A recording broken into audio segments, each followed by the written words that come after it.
I think what I would add to that is that, so for example, the government have done some things. They've created the Homebuilders Fund. We're talking about £2 to £3 billion available. But how much of it is really being used? If you compare that to businesses, the British Business Bank came out and has worked with a lot of alternative lenders in order to get those funds where it's needed into the SME space. Now, what I'd really like to see is the Home Builder Fund being used in a very similar process, either because there is plenty of money around. We've spoken about on different programs, there's plenty of money wanting to invest in the UK in property.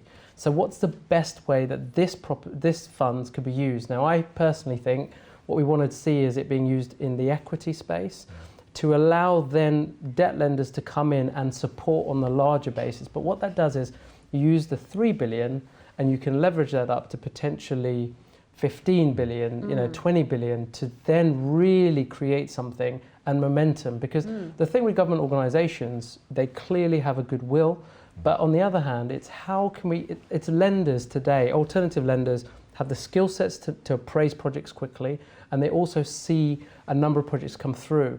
If they can liaise appropriately with a government organisation, and also, by the way, if things go well, there's a return for the government as well. It's not just it's not in just a many handout. ways, I'd say. Exactly. In many ways. So it's interesting that you've pinpointed planning as being one of the specifics or barriers, because also I think it's quite fascinating. We always talk about what a crowded little island this is, but actually only 10% of land is taken up by building, basically. So there is space, isn't there? So maybe, as you say, it all comes down to that bit, because there is money, there is the will to do it, there's the need for it. So, why isn't it being done?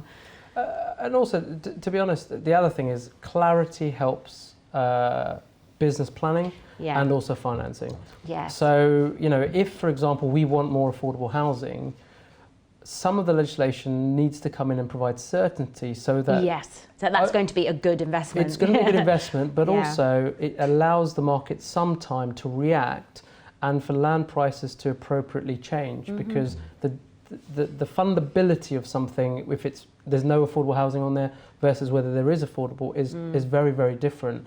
And what we shouldn't do is have constant changes where a developer might go in really wanting to put extra housing. Now, maybe you're right, it's not the right type of housing, but they've gone in good faith. Yeah. The legislation then changes. This site is now no longer profitable for them.